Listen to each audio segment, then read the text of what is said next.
Nas últimas teleaulas você viu como desmontar e montar conjuntos mecânicos. Mas e quando você tiver que recuperar um elemento mecânico? Como proceder? Por onde começar? Bom, é exatamente isso que nós vamos ver nessa teleaula, cujo tema é a recuperação de elementos mecânicos. Na teleaula de hoje você vai ver como são feitas as recuperações de subconjuntos com movimentos, como se recuperam eixos, de que maneira os mancais devem ser recuperados e, por fim, você vai ver como recuperar engrenagens.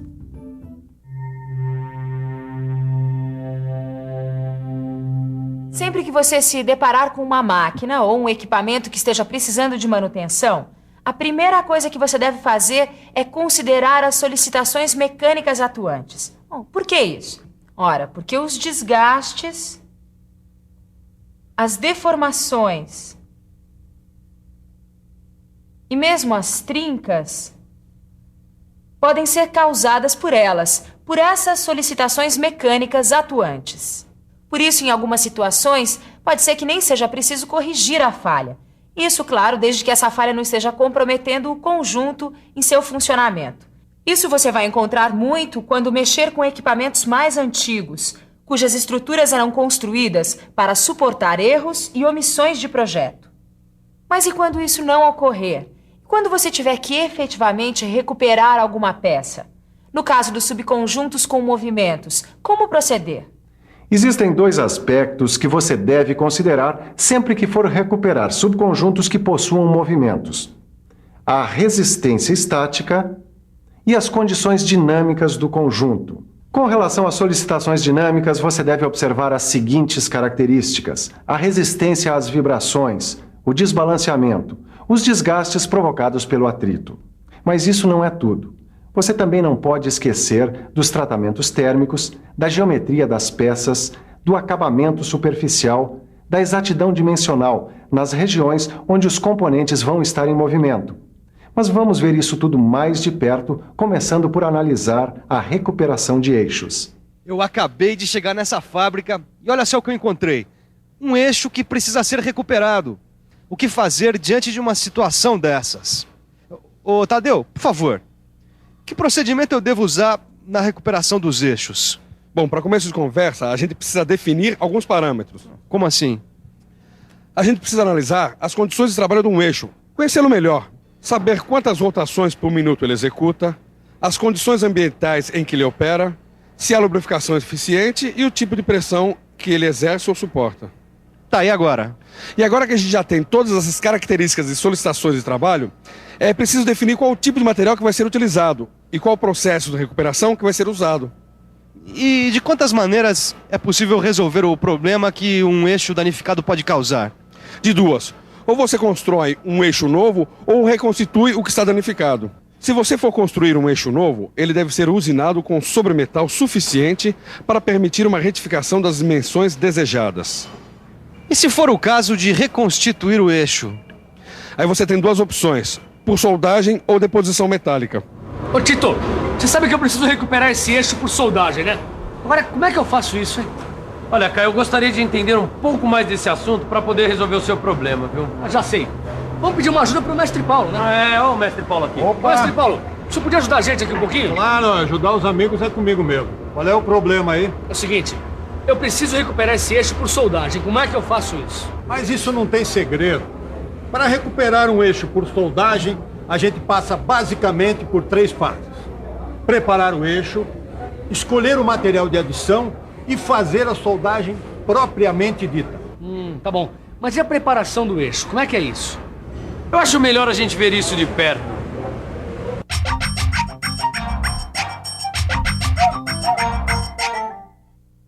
Para preparar um eixo, a primeira coisa a ser feita é examinar a área onde se deu a deformação. Depois, devemos eliminar o material fatigado e verificar se há trincas remanescentes. E, por fim, fazer a usinagem para preparar as juntas, cujas dimensões devem estar enquadradas de acordo com os dados disponíveis em tabelas. Dessas tabelas aqui, é isso, mestre Paulo? Perfeitamente. Tá bom, e agora? Agora a gente tem que escolher o material de adição, que deve ser de elevada resistência mecânica. Tudo bem, mas qual é o processo de soldagem que a gente vai usar? O processo de soldagem mais eficiente é o elétrico, com eletrodos revestidos. Tá bom, e como é que se faz isso? Muito bem, eu vou explicar. Para soldar eixos, você deve proceder da seguinte forma. Efetue a montagem de forma que as partes unidas possam girar após a soldagem.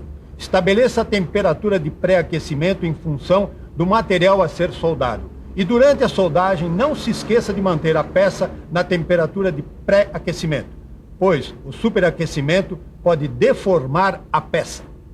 Por exemplo, se um eixo estiver deformado por ter sido soldado a uma temperatura muito elevada, não tente endireitar a peça numa prensa, porque se isso for feito, a estrutura da peça estará comprometida, gerando consequências imprevisíveis. Mas como evitar esse tipo de deformação?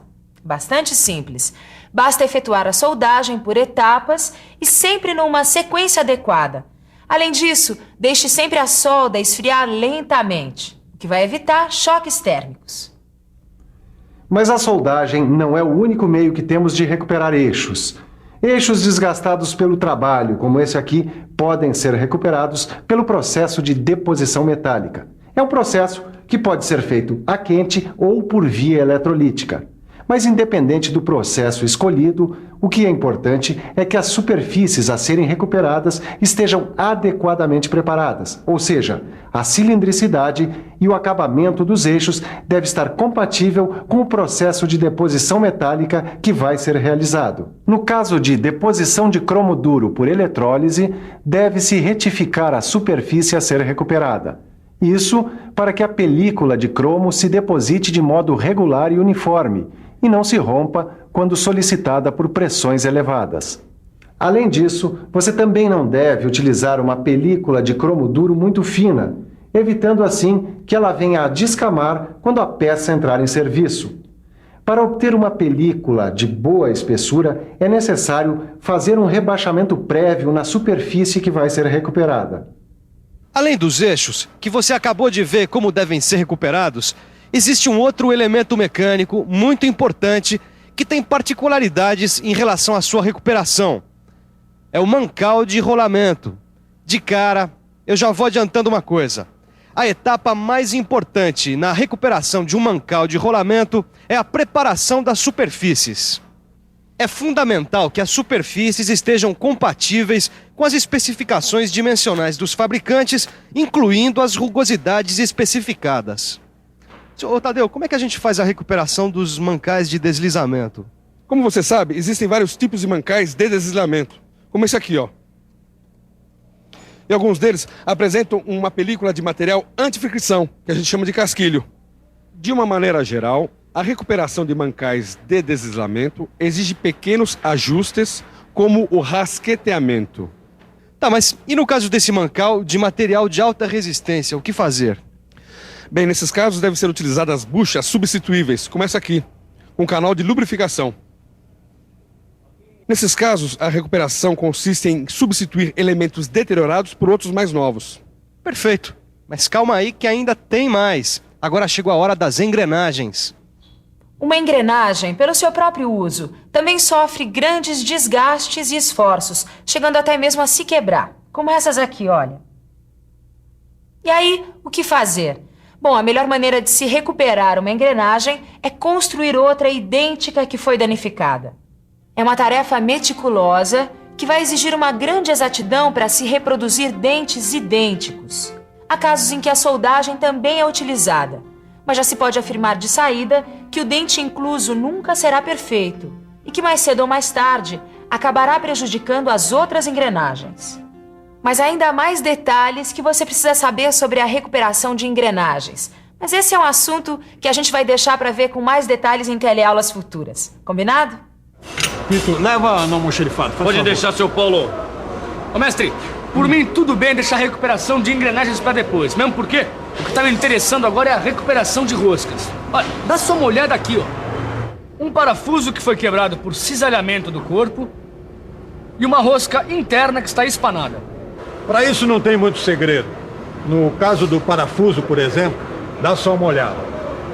Para extrair o que restou dele, a gente improvisa um alongamento para a chave fixa. Ou então, a gente também pode usar um extrator apropriado para casos como esse, onde a seção da quebra está situada no mesmo plano da superfície da peça. Tudo bem, até aí tudo bem. Mas e com relação à rosca espanada? Como é que eu faço para recuperar? Existem várias maneiras de se recuperar uma rosca interna variada. Uma delas consiste em alargar o furo da rosca e colocar em seu lugar um pino roscado. Isso, é claro, se houver parede suficiente. Veja que, conforme foi dito, a gente tem aqui parede suficiente para alargar o furo roscado e colocar um pino, que, como este aqui, deve ser faceado e fixado por solda ou chaveta. Feito isso, o pino deve ser furado e roscado com a medida original da rosca que está sendo recuperada. Satisfeito? Por enquanto sim. Mas isso não é tudo. Porque existem ainda outras maneiras de se recuperar roscas. É isso mesmo. E uma dessas maneiras, ainda mais recomendável do que essa que você acabou de ver, é efetuar insertos na rosca, ou seja, colocar elementos de fixação que a gente encontra disponíveis no mercado. Dentre esses elementos de fixação, nós temos o Kellogg's e o Helicoi. O Kellogg's é esse aqui. Veja que a bucha Kellogg's ela é roscada tanto na parte interna quanto na externa e possui 2 rasgos conificados e um rebaixo, além de um anel e 2 chavetas que servem para fixá-la após o rosqueamento. Mas além do Kellogg's, a gente encontra o inserto do tipo Helicoi, que é uma espiral de arame de alta resistência com essa forma romboidal. O uso do Helicoi também não tem segredos. Só que neste caso, é preciso repassar o furo danificado com outra broca e rosqueá-lo com o macho fornecido pela própria Helicoi. Depois disso, é só rosquear o inserto com uma ferramenta especial. Repare como o aumento do diâmetro do material de base é mínimo. Então, viu como a recuperação de elementos mecânicos não é nenhum bicho de 7 cabeças? Mas para deixar tudo isso mais claro, que tal a gente dar uma boa revisada em tudo que aprendemos hoje? E atenção, se liga aí que é hora da revisão. Na teleaula de hoje, você viu como são feitas as recuperações de subconjuntos com movimentos. Viu também como são recuperados os eixos e de que maneira os mancais devem ser recuperados. Por fim, você viu como recuperar engrenagens. Como você viu, a recuperação de elementos mecânicos foi o tema dessa teleaula. Mas a gente não vai ficar só por aqui, não, hein? Na próxima teleaula, a gente ainda volta a esse tema. Conto com você, hein? Até lá!